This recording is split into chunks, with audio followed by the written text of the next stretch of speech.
Hello, Ejao Martins, licensed marriage and family therapist, couples therapist.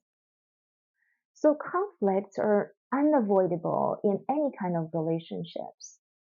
In ADHD-impacted relationships, sometimes conflict got escalated, or sometimes the thing simply got thrown under the rug and appeared to be forgotten, but is cooking in the back burner. So with ADHD, we talked about uh, rejection sensitivity dysphoria and emotional dysregulations. Those are the common symptoms of ADHD.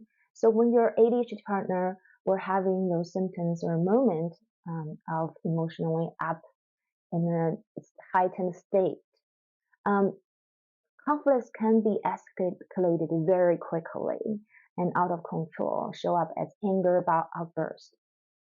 But sometimes your partner might be more tend to avoid conflicts, and avoidance is also another trait of ADHD. So that can lead to the ADHD partner doesn't want to discuss any issues that you're having different opinions on because they're afraid of conflicts and they try to avoid this intensified sensations in their body. So they keep like withdraw and shut down, and then left with you feeling like left alone. And then those unresolved feelings, sometimes resentment, are expressed in a more passive aggressive form later on. And that's not healthy for your relationship either.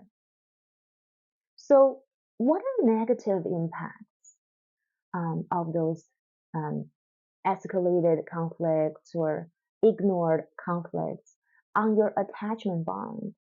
It really depends on your attachment style in this particular relationship. So for anxiously clingy attached ADHD partner, they tend to pursue when there's a conflict and that's not resolved.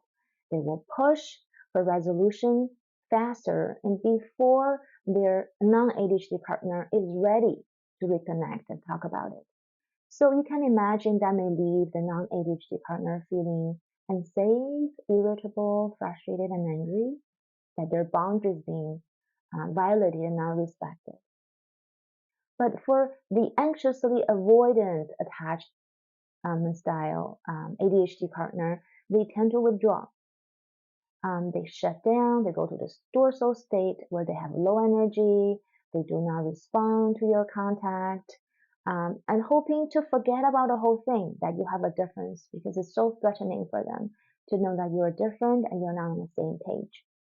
They tend to freeze in front of conflict and they placate, which means they'll pretend whatever that you want is what they want and they do not self-define. And that may leave their partner feeling very alone here, and hurt and abandoned. Because it's like when you're in a dance, you need to have contact with each other, your hands, to feel each other's presence. One person